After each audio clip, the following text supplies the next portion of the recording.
अखेर डबल महाराष्ट्र केसरी चंद्रहार पाटील यांनी उद्धव सेनेला जय महाराष्ट्र करत सेनेला मोठा धक्का दिलेला आहे.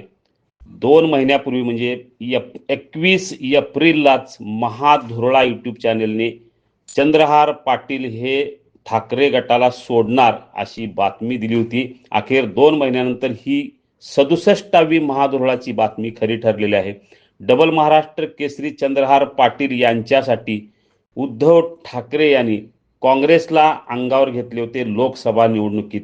खरं तर ताकद नसतानाही या जागेचा प्रचंड आग्रह त्यांनी धरला आणि चंद्रहार पाटील यांच्या गळ्यात महाविकास आघाडीची उमेदवारी घातली. पण त्यांना डिपॉझिट सुद्धा वाचवता आलं नाही. येथे अपक्ष उमेदवार विशाल पाटील प्रचंड मताने विजयी झाले. त्यानंतर काही दिवसातच चंद्रहार पाटील यांची पावलं शिवसेना शिंदे गटाकडे वळाली आणि गेले 2 महिने जी चर्चा सुरू होती त्या चर्चेला आज पूर्णविराम मिळालेला आहे.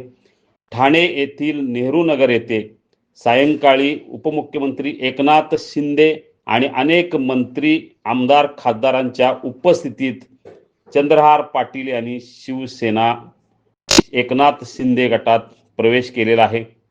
सांगली जिल्ह्यात हा मोठा धक्का मानला जातो. माजी आमदार के.पी. पाटील यांनी शिवसेना ठाकरे गटाला रामराम केला, त्यामुळे कोल्हापुरात धक्का बसला. त्यानंतर सांगलीत चंद्रहार पाटील यांनी ठाकरे गटाला रामराम केलेला आहे.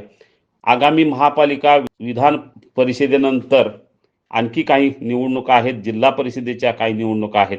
त्या निवडणुकीच्या पार्श्वभूमीवर आता हळूहळू महाविकास आघाडीचे अनेक नेते महायुतीच्या वाटेवर आहेत.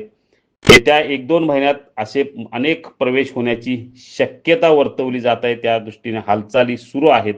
चंद्रहार पाटील यांनी ठाकरे यांना धक्का देत शिंदे गटात प्रवेश केलेला आहे.